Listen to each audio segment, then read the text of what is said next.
शिक्षक साथियों, बीपीएससी प्रधान शिक्षक परीक्षा की तैयारी कर रहे सभी शिक्षक साथियों का मेरा नमस्कार। आज हम आप सभी के लिए महत्वपूर्ण टॉपिक महात्मा ज्योतिबा फूले के द्वारा हंटर आयोग को पूरी कॉन्सेप्ट के साथ लेकर आए हैं। इससे बाहर एक भी प्रश्न आपसे छूटेगा नहीं, तो पूरी कॉन्सेप्ट के साथ इस वीडियो पर बने रहे। और यदि आप मेरी चैनल पर पहली बार आए हैं तो मेरी चैनल को सब्सक्राइब कर लीजिए, बेल आइकन को प्रेस कीजिए। यदि ये मेरी वीडियो पसंद आए तो लाइक कीजिए और दूसरों को भी शेयर कर दीजिए। तो आइए वीडियो की शुरुआत करते हैं। सबसे पहले ज्योतिराव गोविंदराव फूले है ना, जिन्हें ज्योतिबा फूले के नाम से जाना जाता है ना। ज्योतिबा फूले का पूरा नाम क्या था? ज्योतिराव गोविंदराव फूले है ना। सामाजिक सुधार आंदोलन के इतिहास में एक प्रसिद्ध व्यक्ति है। महात्मा ज्योतिराव फूले 19वीं सदी के प्रसिद्ध महाराष्ट्र समाज सुधारक थे। कहाँ के? तो महाराष्ट्र के। ध्यान रखिएगा, महात्मा ज्योतिबा फूले जो है 19वीं सदी के कहाँ के? तो महाराष्ट्र के समाज सुधारक थे। चलिए आगे बढ़ते हैं। उन्होंने महिलाओं और दलितों की शिक्षा, वंचितों और दलितों के उत्थान, शोषितों के उत्थान और भारतीय सामाजिक व्यवस्था में सुधार के लिए अथक संघर्ष किया। किसने? तो ज्योतिराव फूले ने। वह अपने विचारों को लेकर क्रांतिकारी थे और नई पीढ़ी के बुद्धिजीवियों के लिए प्रेरणा स्रोत बने रहे, है ना। अब आइए ज्योतिबा फूले के प्रारंभिक जीवन के बारे में हम लोग जानते हैं।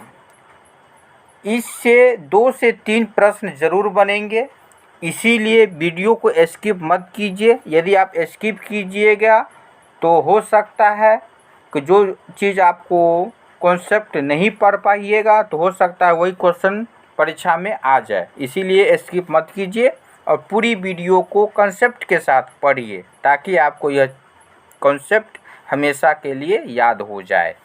तो आइए ज्योतिबा फूले के बारे में जानते हैं, उनके प्रारंभिक जीवन के बारे में जानते हैं।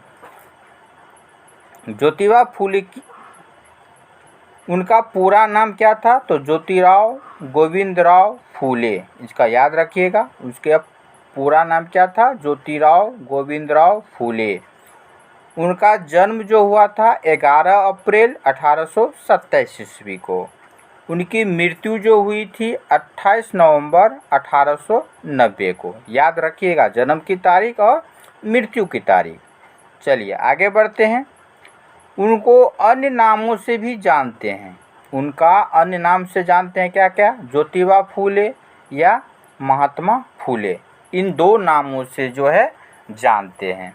साथ ही उनकी शिक्षा के बारे में जानते हैं। Scottish mission high school Poona, उनका प्रारंभिक शिक्षा जो है इसी स्कूल से जो है हुआ था।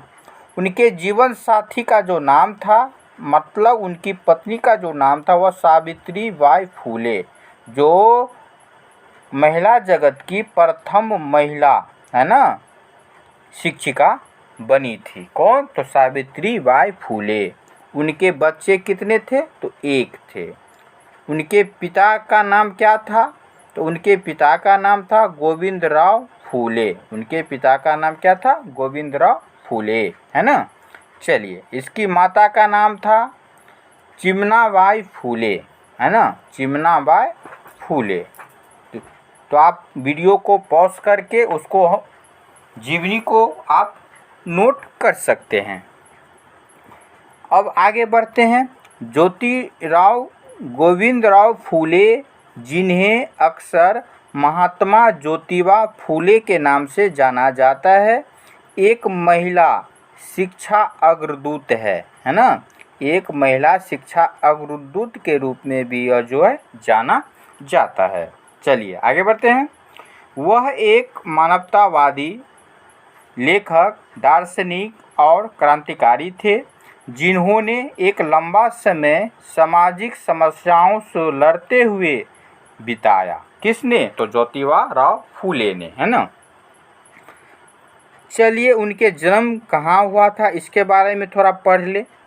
उनका जन्म जो है 11 अप्रैल 1827 को कहाँ हुआ था? तो महाराष्ट्र में, है ना। वह जातिगत भेदभाव के खिलाफ बोलने के लिए जाने जाते हैं। लड़कियों की शिक्षा, महिला सशक्तिकरण के प्रति उनकी प्रतिबद्धता अपार थी, है ना। किसके लिए? लड़कियों की शिक्षा के लिए, महिला सशक्तिकरण के लिए। उन्होंने छुआछूत और जाति व्यवस्था को समाप्त करने के साथ साथ महिलाओं को मुक्ति दिलाने के लिए अथक प्रयास किया, है ना। फूलों को महिलाओं और निचली जातियों के सदस्यों को शिक्षित करने के उनके प्रयासों के लिए सबसे ज़्यादा पहचाना जाता है। किनके लिए? महिलाओं को, खासकर महिलाओं और निचली जातियों के सदस्यों को उत्थान के लिए उन्हें जो है जाना जाता है। चलिए आगे बढ़ते हैं। ज्योतिबा फूले ने 1847 ईस्वी में हाई स्कूल से स्नातक की उपाधि प्राप्त की। क्वेश्चन बनेगा कि ज्योतिबा फूले ने हाई स्कूल से स्नातक की उपाधि कब प्राप्त की? तो 1847 ईस्वी में। 1840 में उन्होंने सावित्री बाई से क्या किया? शादी कर लिया। जब महिलाओं की शिक्षा की बात आती है तो यह जोड़ी भारत में अग्रणी थी उस समय, है ना। ज्योतिबा फूले ने शिक्षा प्राप्त की और अपनी पत्नी को लड़कियों को पढ़ाने की सलाह दी। किसको? तो अपनी पत्नी को, जिसका नाम क्या था? तो सावित्री बाई फूले, है ना। सावित्री बाई फूले जो है लड़कियों को पढ़ाने की सलाह दी। किसने? तो ज्योतिबा राव फूले ने। उनके प्रोत्साहन के फलस्वरूप सावित्री बाई देश की पहली शिक्षिका बनी। क्वेश्चन आएगा, देश की पहली शिक्षिका कौन बनी? तो सावित्री बाई फूले। उन्होंने अगस्त 1948 में भारत में लड़कियों के लिए पहला स्कूल बनाया। कब? तो 1848 ईस्वी में। उसके बाद महार और मांग दलित समूहों के बच्चों के लिए स्कूल खोले, है ना। चलिए आगे बढ़ते हैं। 1873 ईस्वी में। कब? तो 1873 ईस्वी में फूले और उनके सहयोगियों ने गरीबी और निचली जातियों के लिए समान अधिकारों के लड़ाई के लिए सत्यशोधक समाज की स्थापना की। तो सत्यशोधक समाज की स्थापना कब हुई? तो 1873 ईस्वी में। याद रखिएगा, बहुत महत्वपूर्ण क्वेश्चन बनेगा यहाँ से कि सत्यशोधक समाज की स्थापना किसने की? तो ज्योतिबा राव फूले ने। कब की? 1873 ईस्वी में की, है ना। चलिए आगे बढ़ते हैं। सन 1880 में लॉर्ड रिपन को भारत का गवर्नर जनरल मनोनीत किया गया, है ना। तो उस समय 1880 में भारत का गवर्नर जनरल कौन थे? क्वेश्चन बनेगा तो लॉर्ड रिपन, है ना। लॉर्ड रिपन को याद रखिएगा। उस समय उन्होंने भारतीय शिक्षा के विषय में, मतलब 1882 में एक कमीशन गठित किया जिसे भारतीय शिक्षा आयोग कहा गया। किसने? तो लॉर्ड रिपन ने, है ना। लॉर्ड रिपन ने क्या किया?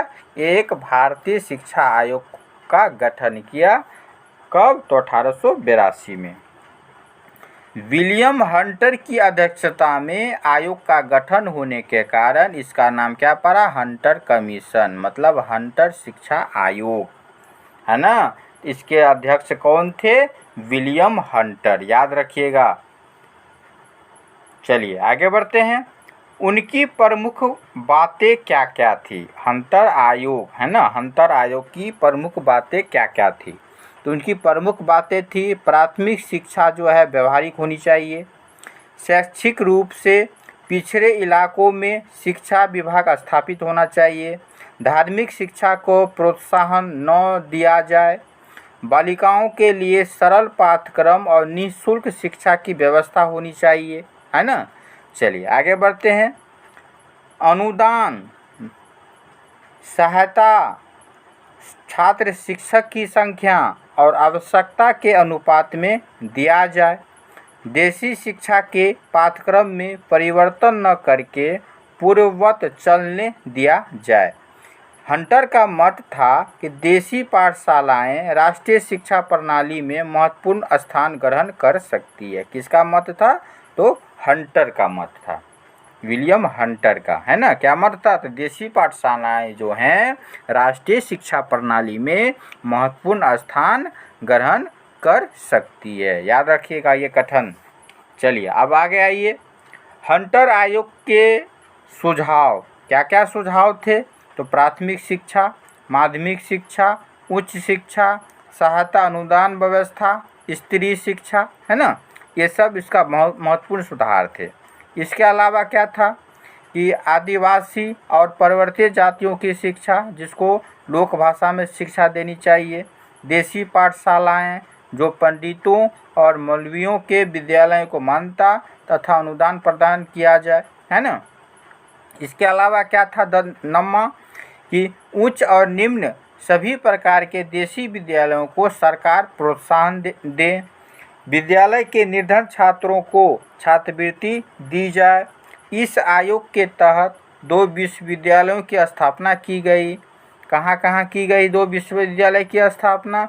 एक पंजाब विश्वविद्यालय जो 1882 में स्थापित किया गया, और दूसरा इलाहाबाद विश्वविद्यालय जो 1887 में स्थापित किया गया। तो ध्यान रखिएगा, बहुत वीवीआई क्वेश्चन बनेगा यहाँ से कि पंजाब विश्वविद्यालय की स्थापना कब हुई? तो 1882 में। और इलाहाबाद विश्वविद्यालय की स्थापना कब हुई? तो 1887 में। किसकी में?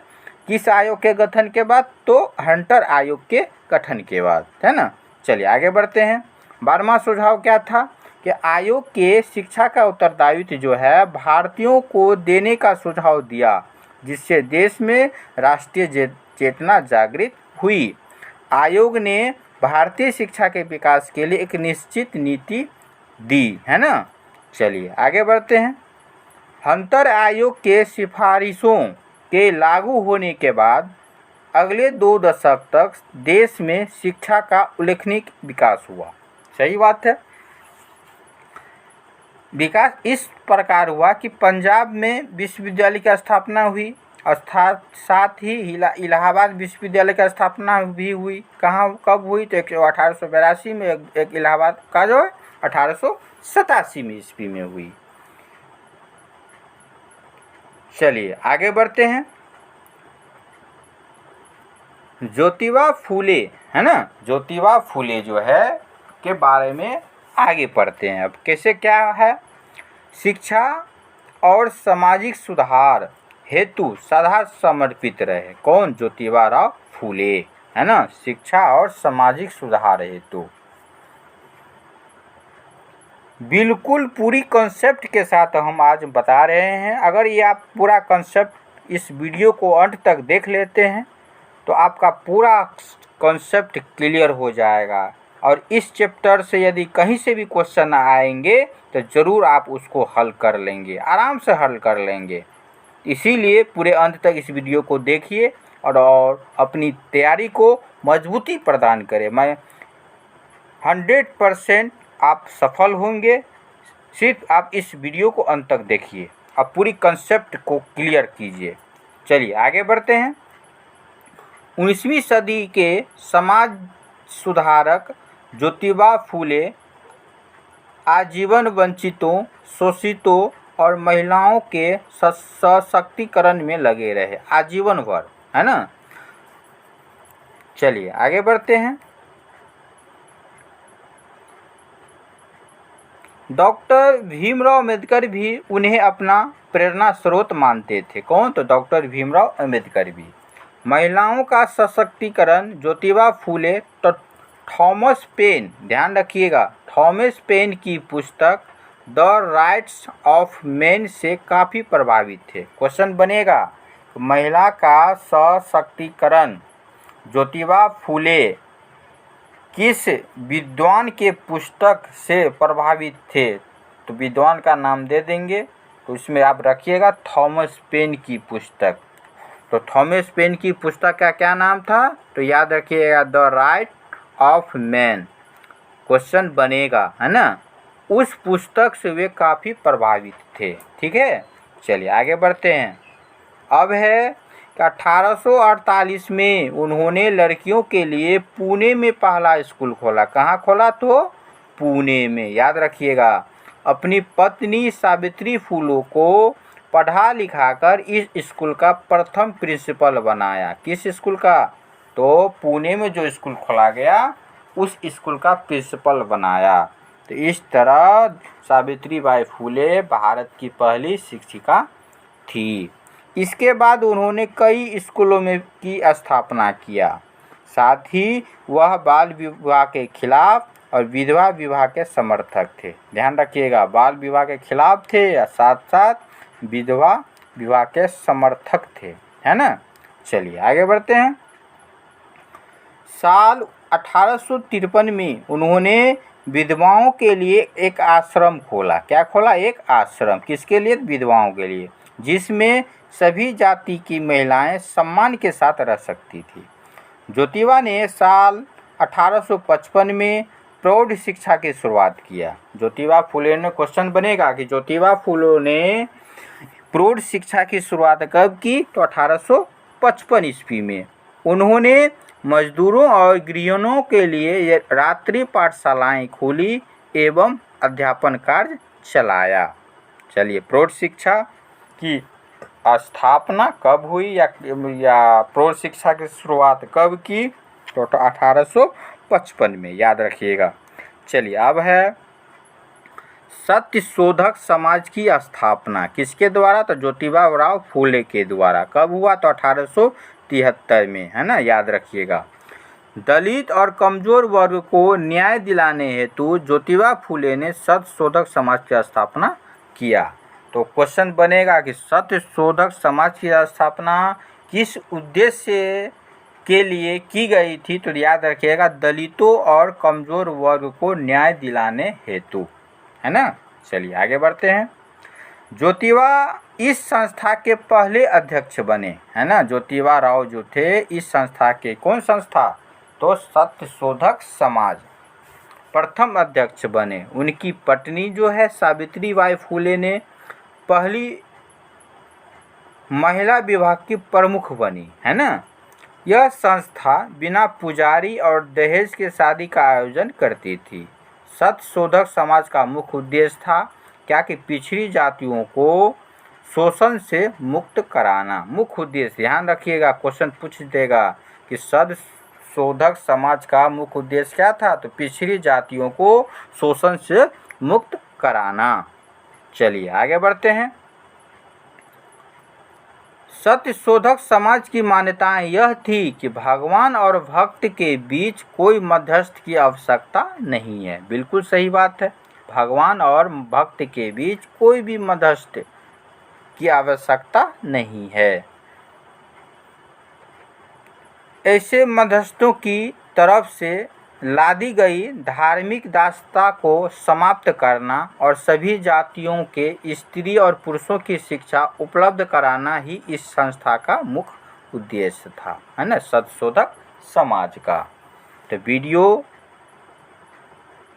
कैसी लग रही है आप लोगों को? ज़रूर एक प्यारा सा कमेंट करके बताइए। और अभी तक आपने वीडियो को लाइक नहीं किए हैं तो इस वीडियो को ज़रूर लाइक कर दीजिए और दूसरों को भी शेयर कर दीजिए। चलिए आगे बढ़ते हैं।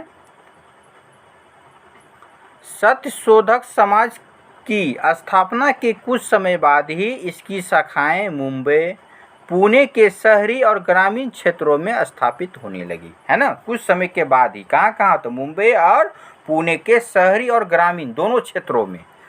कोल्हापुर के शासक, ध्यान रखिएगा, साहू जी महाराज ने भी इस संस्था को भरपूर नैतिक और वित्तीय सहायता प्रदान की। तो ध्यान रखिएगा, क्वेश्चन बनेगा कि सत्यशोधक समाज नामक संस्था को कहाँ के शासक, तो कोल्हापुर के शासक। कौन से शासक ने नैतिक और वित्तीय सहायता प्रदान की, तो कोल्हापुर के शासक साहू जी महाराज ने। ध्यान रखिएगा, भूया क्वेश्चन है ये। चलिए आगे बढ़ते हैं। वर्नाक्यूलर प्रेस एक्ट का किया विरोध, कब, तो 1878 ईस्वी में। उस समय वायसराय जो थे लॉर्ड लीटन ने वर्नाक्यूलर प्रेस एक्ट जो है पास किया था। क्वेश्चन बनेगा कि वर्नाक्यूलर प्रेस एक्ट कब पास हुआ, तो 1878 ईस्वी में। किसके शासनकाल में, तो लॉर्ड लीटन के शासनकाल में। उसका अंत किया लॉर्ड रिपन ने, है ना। लॉर्ड रिपन ने इस एक्ट को रद्द किया था। यह एक्ट प्रेस की आज़ादी पर हमला था, बिल्कुल सही है। चलिए आगे बढ़ते हैं। ज्योतिबा फूले का अखबार दीनबंधु भी इस कानून की चपेट में आया। लॉर्ड लीटन पुणे आने वाला था, उसके स्वागत का भव्य आयोजन किया गया। कहाँ, तो पुणे में। किसका, तो लॉर्ड लीटन का। ज्योतिबा फूले इस आयोजन के खिलाफ खड़े हो गए। कहा कि लीटन जैसे क्रूर व्यक्ति पर जनता का पैसा खर्च करना ठीक नहीं है, है ना। जनता का पैसा खर्च करना ठीक नहीं है। किस पे, तो लीटन जैसे क्रूर व्यक्ति पर। चलिए आगे बढ़ते हैं। ज्योतिबा फूले तब नगर पालिका के सदस्य थे। उस समय जब नगर पालिका में इस आयोजन पर होने वाले खर्च के लिए प्रस्ताव रखा गया था, तो ज्योतिबा फूले ने इस प्रस्ताव के विरोध में वोट किया था, है ना। हंटर कमीशन को दिया गया सुझाव। साल 1882 में ब्रिटिश सरकार ने हंटर कमीशन का गठन कर दिया। कब, तो 1882 में। तो ध्यान रखिएगा, हंटर कमीशन का गठन कब किया, तो 1882 में। किसने किया, तो ब्रिटिश सरकार के द्वारा। इसके अध्यक्ष कौन थे, तो विलियम हंटर, है ना। चलिए, इस कमीशन के अध्यक्ष सर विलियम हंटर थे। इस आयोग का गठन जो था भारत में शिक्षा व्यवस्था की दिशा और दशा की जानकारी प्राप्त करने के लिए किया गया था। ज्योतिबा फूले ने हंटर कमीशन के सामने अपना लिखित बयान दिया। क्या दिया, अब आइए इसकी लिखित बयान को पढ़ते हैं। इस बयान में उन्होंने कई महत्वपूर्ण विषयों पर जोर दिया, जिसमें ग्रामीण क्षेत्रों के लिए स्वतंत्र शिक्षा की व्यवस्था होनी चाहिए, गणित, इतिहास, भूगोल, व्याकरण का प्रारंभिक ज्ञान होनी चाहिए, सामान्य ज्ञान होनी चाहिए, आरोग्य जैसे मुद्दे शामिल थे। इन सभी के बारे में जो है महात्मा फूले के द्वारा जो है हंटर कमीशन को सुझाव दिया गया। चलिए आगे बढ़ते हैं। जब महात्मा फूले को मारने आए लोगों का जो है हुआ हृदय परिवर्तन, धनंजय कीर ने अपनी पुस्तक महात्मा ज्योतिराव फूले में एक घटना का जिक्र किया है। क्या किया है, इसके अनुसार एक बार ज्योतिबा फूले को जान से मारने के लिए दो व्यक्ति उनके पास तब आए जब ज्योतिबा रात को सो रहे थे। चलिए ध्यान रखिएगा, कहानी किसके द्वारा, धनंजय कीर ने अपनी पुस्तक में लिखा है ना। चलिए, ज्योतिबा राव ने उन्हें देखा और पूछा कि तुम लोग कौन हो। उन लोगों में से एक ने कहा कि मैं तुम्हें मारने के लिए यहाँ आया हूँ। यह सुनकर फूले ने उनसे फिर पूछा कि मैंने तुम्हारा क्या बिगाड़ा है कि तुम लोग मुझे मारने आए हो, है ना। उन दोनों ने उत्तर दिया कि तुमने हमारा कुछ नहीं बिगाड़ा है, लेकिन हम तुम्हें मारने के लिए हमें जो है तुम्हें मारने के लिए भेजा गया है ना। फूले ने उनसे पूछा कि मुझे मारकर तुम लोगों को क्या हासिल होगा। तो उन्होंने कहा कि अगर हम तुम्हें मार देंगे तो हमें 1,000 रुपये का उपहार स्वरूप मिलेंगे। इस पर फूले ने जवाब दिया कि अगर मेरी मौत से आप लोगों को फ़ायदा होने वाला है तो बेशक मुझे मार दो, है ना। इस तरह का उनका स्वभाव था। यह मेरा सौभाग्य होगा कि जिन गरीबों की मैं सेवा कर स्वयं को भाग्यशाली मानता हूँ, वे ही मुझे जान से मारने के लिए आए हैं। महात्मा फूले की ये बात सुनकर उन दोनों ने उनकी हत्या की योजना बदल दी और उनसे माफ़ी मांगते हुए कहा कि अब हम उन लोगों को मार देंगे जिन्होंने आपको मारने के लिए हमें भेजा है ना। उनका मन जो है उनका बदल गया। चलिए, इस पर फूले ने उसे समझाते हुए कहा कि बदला लेना ठीक बात नहीं है। इस घटना के बाद दोनों व्यक्ति फूले से प्रेरित होकर उनके सहयोगी बन गए और फूले के द्वारा किए जा रहे सामाजिक कार्यों में हाथ बटाने लगे।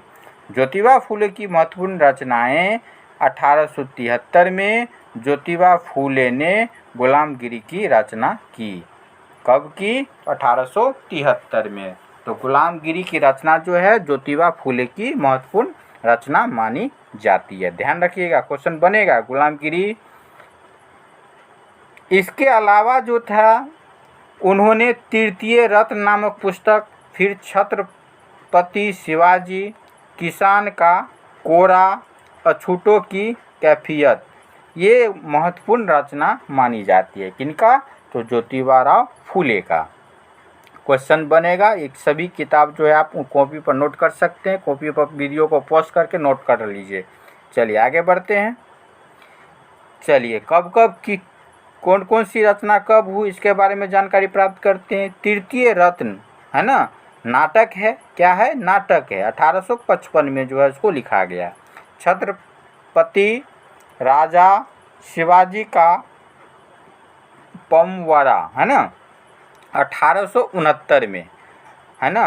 कब? 1869 में। ब्राह्मणों की चालाकी कब? 1869 में। गुलामगिरी 1873 में। किसान का कोरा 1883 में। सार अंक जो है 1 और 2 1885 में। साथ में इशारा 1885 में। अछूतों की कैफियत जो है 1885 में जो है इसकी महत्वपूर्ण रचना मानी जाती है। सार्वजनिक सत्यधर्म पुस्तक जो है 1889 में। सत्यशोधक समाज के लिए उपयुक्त मंगल गाथाएँ तथा पूजा विधि 1887 में। इसके अलावा क्या है?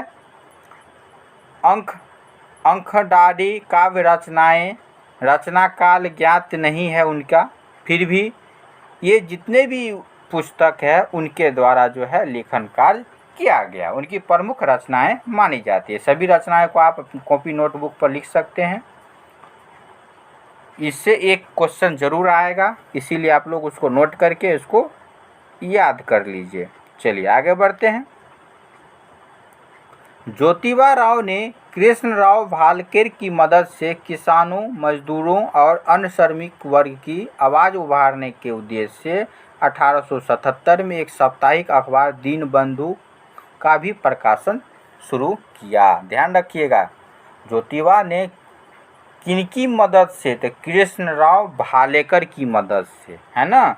किसानों, मजदूरों और अन्य श्रमिक वर्ग की आवाज़ को उभारने के उद्देश्य से कौन सा साप्ताहिक अखबार चलाया? तो दीनबंधु। कब? 1877 में। यह अखबार जो है सत्यशोधक समाज के विचारों और कार्यों का भी प्रचार प्रसार करता था। तो क्वेश्चन बनेगा कि कौन सी अखबार सत्यशोधक समाज के विचारों और कार्यों का प्रचार प्रसार करता था? तो दीनबंधु एक साप्ताहिक अखबार। ध्यान रखिएगा, क्वेश्चन बनेगा। अब आगे आइए। साल 1888 में मुंबई की एक जनसभा में ज्योतिबा फूले को महात्मा की उपाधि प्रदान की गई। ध्यान रखिएगा, महत्वपूर्ण क्वेश्चन, कि ज्योतिबा फूले को महात्मा की उपाधि कब प्रदान की गई? तो 1888 में। कहाँ की गई? तो मुंबई में। इसके बाद 28 नवंबर 1890 को ज्योतिबा फुले का निधन हो गया। ध्यान रखिएगा, ज्योतिबा राव फुले का निधन कब हो गया? 28 नवंबर 1890 को, है ना। तो आज का ये क्लास आप लोगों को कैसा लग रहा है, ज़रूर कमेंट करके बताइए। अभी तक आपने मेरी वीडियो को लाइक नहीं किए तो जल्द से फटाफट लाइक कीजिए और एक दूसरे को भी इस वीडियो को शेयर कर दीजिए। पूरी कॉन्सेप्ट के साथ मैं इस वीडियो को पढ़ा रहा हूँ। आपका एक लाइक मुझे उत्साह बढ़ाएगा, तो ज़रूर अभी तक आपने लाइक नहीं किया है तो ज़रूर इसे लाइक कर दीजिए। अब है हंटर आयोग 1882 के बारे में कुछ हम लोग जान लेते हैं। ब्रिटिश सरकार ने शिक्षा व्यवस्था की समीक्षा करने हेतु 1882 में हंटर शिक्षा आयोग की नियुक्ति की गई। इस आयोग में 8 भारतीय थे। कितने भारतीय थे? 8, है ना। हंटर शिक्षा आयोग के अध्यक्ष जो थे W हंटर थे। इस आयोग को प्राथमिक तथा माध्यमिक शिक्षा के प्रसार के उपाय सुझाने थे। किसको? इनके द्वारा, तो ज्योतिबा राव फुले के द्वारा या हंटर शिक्षा आयोग के द्वारा। किसके? प्राथमिक तथा माध्यमिक शिक्षा। आइए क्या है आगे। साथ ही 1854 के बाद शिक्षा के क्षेत्र में हुई प्रगति का मूल्यांकन भी करना था हंटर आयोग को। हंटर आयोग ने शिक्षा को निम्नलिखित सुझाव दिए थे। क्या क्या सुझाव दिए थे? पहला चलिए, माध्यमिक स्तर पर साहित्य शिक्षा एवं व्यवहारिक शिक्षा देने के 2 खंड हो, है ना। एक साप्ताहिक शिक्षा, साहित्यिक शिक्षा और व्यवहारिक शिक्षा। स्थानीय भाषा में प्राथमिक शिक्षा के प्रचार प्रसार के लिए सरकार को विशेष प्रयास करने चाहिए, है ना। ये सुझाव है। इसके अलावा क्या है? निजी प्रयत्नों को शिक्षा के क्षेत्र में पूर्ण रूपेण बढ़ावा देना चाहिए। पूर्ण रूपेण बढ़ावा देना चाहिए, यहाँ गलत है, पूर्ण रूपेण होना चाहिए। बॉम्बे, कोलकाता, मद्रास के अलावा अन्य स्थानों पर महिला शिक्षा का विकास किया जाना चाहिए। कहाँ कहाँ? मुंबई, कलकत्ता और मद्रास के अलावा अन्य स्थानों पर भी। चलिए अगला सुझाव क्या है कि हंटर शिक्षा आयोग की सिफारिशों के परिणाम स्वरूप भारत में माध्यमिक और कॉलेज स्तर की शिक्षा का तीव्र विकास हुआ, है ना। तीव्र विकास हुआ। 1882 में पंजाब और 1887 में इलाहाबाद विश्वविद्यालय की स्थापना की गई। चलिए आज का यही पूरा कॉन्सेप्ट था।